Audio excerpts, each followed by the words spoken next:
What is going on, everybody? So happy to have you here on another Lost In, where we talk about cool cars that have made their impact on the automotive industry. And today I want to tell you about my new favoriteest little Fora di serie I've ever discovered. This one is very cool in my humble opinion. Ragge.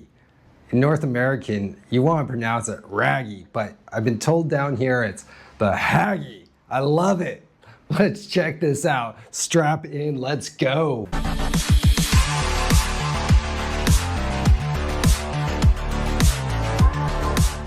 Okay, so everybody knows that through the 60s, 70s, 80s, Brazil had a hardcore ban on imports. No, sir, I don't think I have any use for rubber nipples. Automotive imports especially. If you wanted something fun, you wanted a special lifestyle, you had to buy a locally built vehicle here in Brazil. So, needless to say, a lot of little coach builders got very creative with little Volkswagen motors, Fiat motors, and the God-given awesomeness of fiberglass. Oh yeah.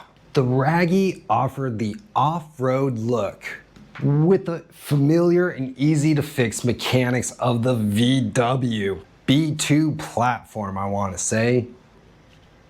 A status symbol to the middle class aspiration for adventure, but made for the city because, you know, in the 80s and even now, having a 4x4 vehicle drive around basically on pavement is a little extreme. To say the least. Truly a Frankenstein of style, but that was its initial charm. And a common trivia point here in Brazil is how it repurposed so many of our locally built vehicles. It was like a greatest hits, you know, Alfa Romeo door handles, Chevette windshields. Pretty cool. It was really a charming little utility vehicle with Volkswagen mechanics. Manufactured in Rio de Janeiro, started by the company Ragge Industria, they kicked off production in 1986, featuring a well-proportioned fiberglass body. The designer's name was Julia Cia, also the creator of the Tanga. Utilizing the VW chassis, they shortened it by 25 centimeters. I'm gonna keep calling it the Ragge, so my apologies, but the Ragge had a really cool little pickup body style. A closed body up to the B-pillar. It had a strange little look for the Fora di serie cars. It was really outside the box of everything else being produced. And with Brazil's Gambiarra spirit, they really took a lot of styles and made it their own. Along with brands like Gurgel and Bure, they really became the quintessential vacation house car. The little kicking car that you had fun in when you were going to the beach house in the summer. It was sold as a kit or fully assembled, coming with two trim options, Spartan or not so Spartan. The top tier version had reclining seats, velvet upholstery, rubber bumper guards, fog lights, sunroof, you know, just some bells and whistles. Some bells and whistles. Both of the versions absolutely sucked for internal space. You were rubbing shoulders and knees. Especially in the rear, the space was extremely limited. And not to mention the sound insulation was basically non-existent. Get your earmuffs out. With nearly 200 units sold in the first 6 months, this thing was a success for its time. At one of the automotive fairs in late 1987 here in Brazil, the company reintroduced the vehicle as the California. It had better sound insulation, and also a bit more space in the cabin for passengers. And plus, they also gave the little cab a tilting rear window that they didn't have before. And at this time, the company really had some ambitions for exports into the United States. I don't think anything ever happened with that. At the 16th Auto Show in 1990, Ragge launched their second model. They came out with the Long Beach A, had a longer wheelbase, and this was the company's haymaker to solve the cramped quarters situation. Didn't work. Why did this little awesome car disappear? Because its cultural relevance disappeared in 1990.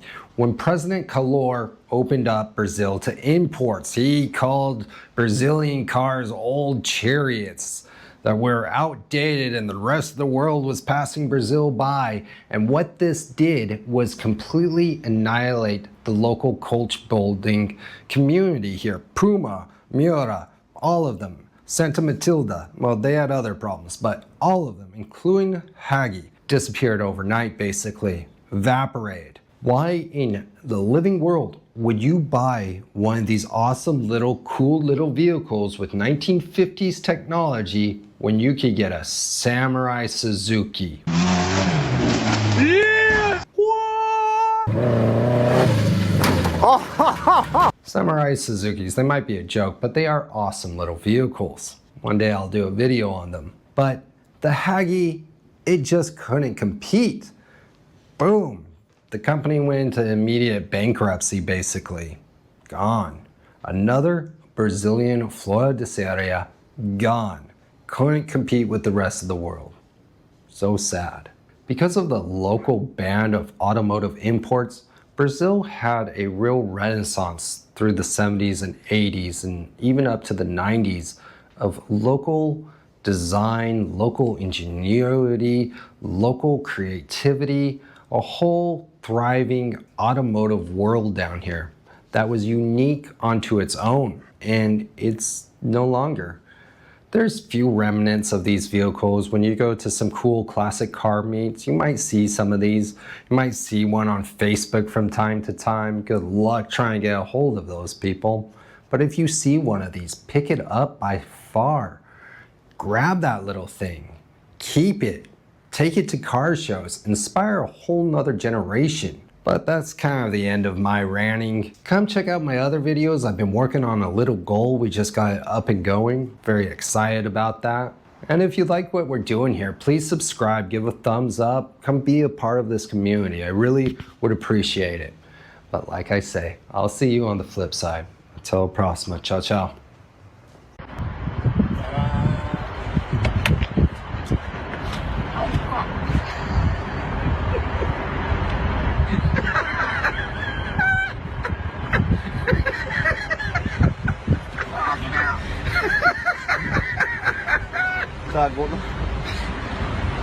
Use your stomach muscles. You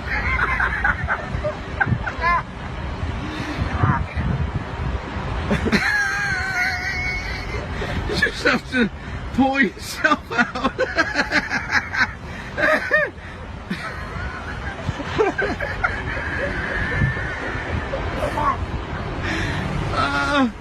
Jesus. Hey!